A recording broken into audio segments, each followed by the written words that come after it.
Welcome back to Cutting Edge Consciousness, thought-provoking discussions and bold ideas from the edge of possibility. Welcome back to Cutting Edge Consciousness. This is Barnett. I'm here with Freeman. I want to thank you for sharing that experience with us. It brought up a lot for me. Yeah, I saw that. And one of the things that it brought up, you closed with speaking about Sister Pat's admission that she's in the miracle business. There's this wonderful clip from a Jim Carrey movie. I forget what the movie was, but he plays this very goofy guy who has a big crush on like the girl he can't most get. popular girl in the class, and he goes to her and he says to her, you know, what are the chances that a guy like you, like me, and a girl like you could get together? And she says, as delicately as she can, 1 in a million. Yeah. And there's a look on his face, and it turns from confusion to a realization to such joy, and then he just kind of explodes, and he says, then I have a chance. I know, it's great. And it's so fantastic. And the other thing that I wanted to mention is that your story reminded me of something that I heard about a week ago, a story about the Dalai Lama. The Dalai Lama and this friend of mine, they were in a group together, in a session together, and somebody was asking of this panel about the nature of compassion and compassionate listening. And so there was a whole bunch of very erudite, very scholarly responses to that. And some of them were a little wordier than others. And the last to speak was the Dalai Lama. And his response to the importance of compassion was, when you discover compassion and are able to give and receive compassion, you are happier and you will have more friends. That's great. That was it. That's great. That was it. And so what the power of that for me, and I heard it again in your description of Sister Pat, is that we know so much in the history of what it is to be human on this planet. And I certainly expect that there will be some people that push back on this and write in, but I'll say it nonetheless. In the history of what it is to be human on this planet, there have never been as many alive today who know more about what it is to be human than ever before in the history of being human. We're firing on more cylinders of where we're going, more so than where we have been, et cetera, et cetera. And the tendency is to want to share all of that knowledge. And we haven't, I certainly have not learned how to moderate some of the understandings that I have and let them match up to who I am speaking to. And sometimes it creates for a distancing, and sometimes, so Sister Pat could go on at great length and with a big open heart, and could describe all sorts of ecstatic experience, and also understands who she's speaking with. And the Dalai Lama I could go on at length about all sorts of esoteric and altered states of love. And yet, when asked, he knows his audience, and he says, you will be happier and you will have more friends. You meet people where they are. It's so fascinating. One of the things about Sister Pat, about her history, which is interesting, is she was in El Salvador during the, she chose to go during the war in the 80s. And she was talking about it last night with one of the boys. She was saying to one of them, you know, I have seen some horrors. I've seen some human beings be really horrible to each other. And, you know, she was talking about a sort of moment that she had where it almost became too much for her. like she couldn't make sense of it. And somehow she did. She had to choose. I think you brought this up at some point. Maybe not. I feel like we've kind of brought it up before, but it's interesting because there's a choice point, and we all have it, and we all have it maybe multiple times in our life where we could go either way. There's like two interpretations here. It can be a kind of succumbing to just how overwhelming and how painful life can be, or this opposite response where something else happens and you become, I mean, she's a light, right? She's this little light that just shines in the middle of darkness, and she runs into darkness with her light because that's what she knows how to do, and that's what she's here to do. 78 years old, that's her gig. You know, there's nothing else. She lives in a community. She has no family. No direct family. I mean, obviously she may have relatives, and she goes on retreat and she reads, and she meditates and she prays, and she runs out in the world to find darkness so she can shine her little light.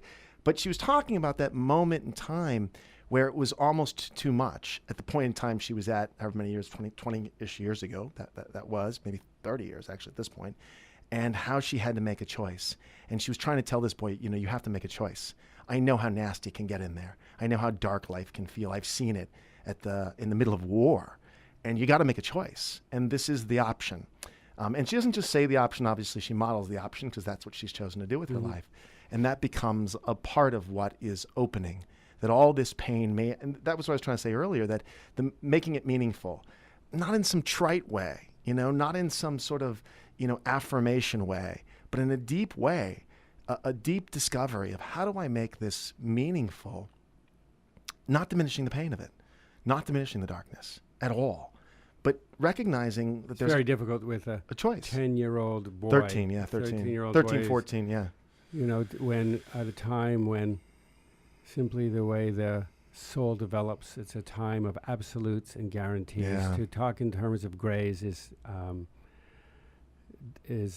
not effective. I mean, it's just too much math for us. So she is not.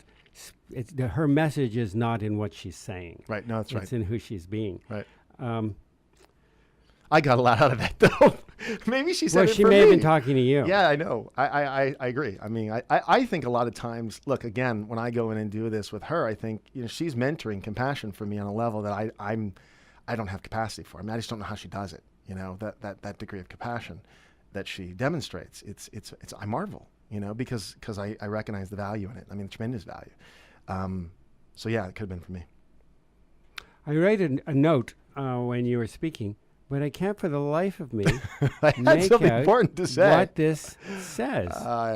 It just doesn't make any we share sense. that in common. Neither of us. I don't know what this says. I have no idea what it says. We'll have to say something else. It was a really delicious add-on. So trust me, folks. I had a delicious add-on there. Yeah. So you're going back again this week? No, I'm going to commit to once a month. I mean, once a week is intense for me. I kind of got to recover.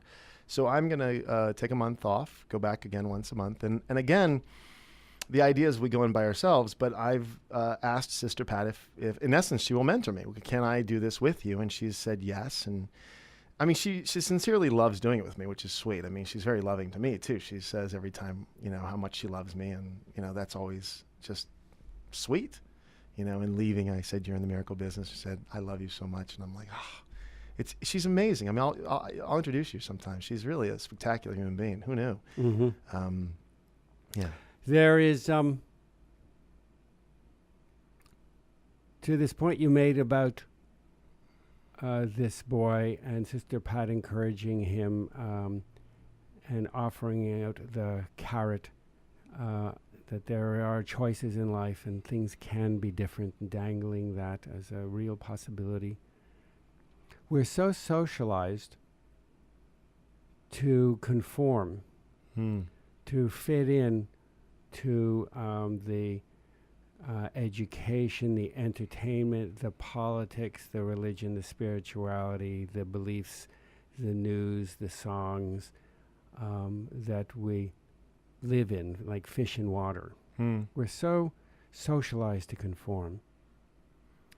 And the paradox is that our real destiny is to not to conform at all, but not to be subversive in the sense of that you're just trying to upend things, Right. but to be literally the messiahs, to not to conform at all, but to really be the ones that step out ahead of all confirmation, out of an authentic relationship with what can be, and move the whole thing forward, not at all as an act of conforming, Right. but as an act of As an imperative. yes. Not because you're looking for an We imperative. are the messiahs we're waiting for. I love we that. are the saviors that love we have that. been waiting for, and we are encouraged to conform to like sheeple, Yeah. to wait Like for sheeple. some answer or some savior, Yeah. when in fact we have had breadcrumbs and maps made by those who have come before us, that we can allow to, those maps can inspire us to likewise question all of those conforming pressures, and to step out in front of them and become visible and be seen and have values and have vision and have commitments that expand the dream bubble for everyone. That is not going to happen until, as on an individual basis, we each step up and embrace that. Yeah. So the whole notion of a calling or a vocation, I mean, the idea that one goes in search of that's sort of one paradigm.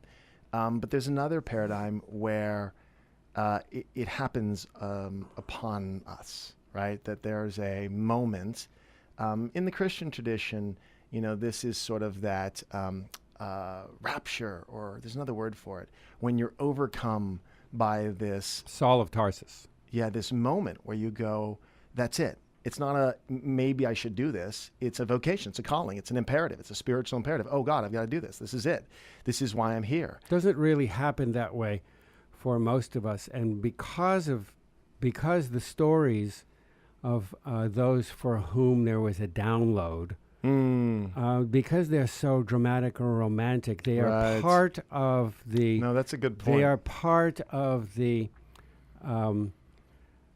They're part of the structure that keeps us small. Because I haven't had that. I haven't had that. So it keeps, that's the part epiphany moment. It's part of the conforming, that's a conforming great trance.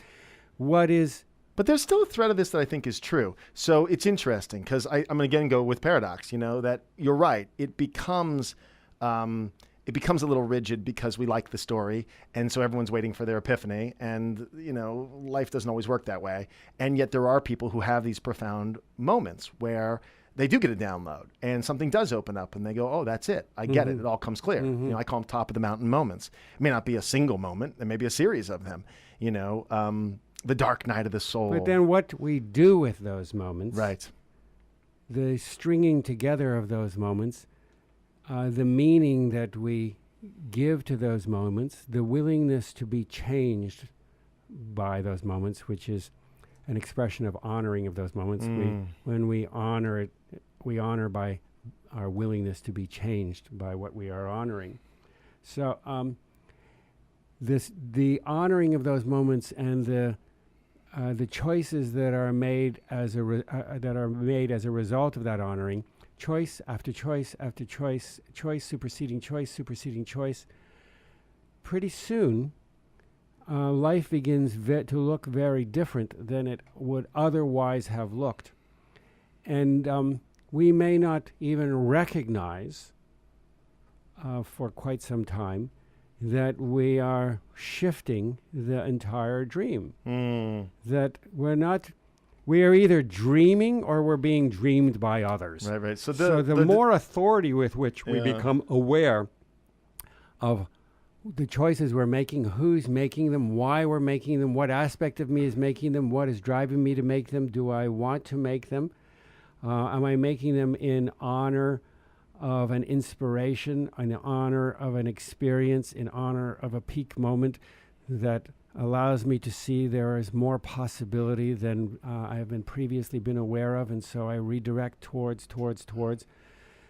That leads me into an entirely virgin world. Yeah, so the scent, we've talked about it. Sometimes we pick up on a scent, a thread that we're compelled to follow. Compelled not in a sense of the conditioning where we're compelled because everyone tells me we ought to, but a very organic, natural inclination towards something, almost like we're drawn to it. We long for more freedom, right? More dignity, more character, more love, more truth, which is an ever-expanding, ever-evolving. There's no ultimate truth, but just more and more and more. We calibrate towards that. And then the construct that we have held ourselves in, it grows. And it can be some time before we realize, wow, that my construct has grown and I have been the grower of it. Yeah, I love that. That's a very different model than Saul on the road to Tarsus, where suddenly, he gets up, dusty, brushes himself off, and now I'm not diminishing anything. It's good. It's just not diminishing anything. It's just we don't going to get locked into that mythology. If I'm waiting to be Paul, that's right. I'm going to have a long wait. Or I'm going to take things as signs. And I'm waiting to be saved. Yeah, and taking things as signs is also an immaturity. We have to take a break. When we get back, maybe we can talk about this. But oftentimes, you hear people saying, "Well, it's a sign." I'm like, well, maybe not. Maybe it's just indigestion. And then maybe everything is a sign. Maybe there is not a thing in an enchanted world that is not an impersonal relationship to you. Good point. We'll have to cover this after the break, but right now we're going to take a quick break. So stay with us here on Cutting Edge Consciousness.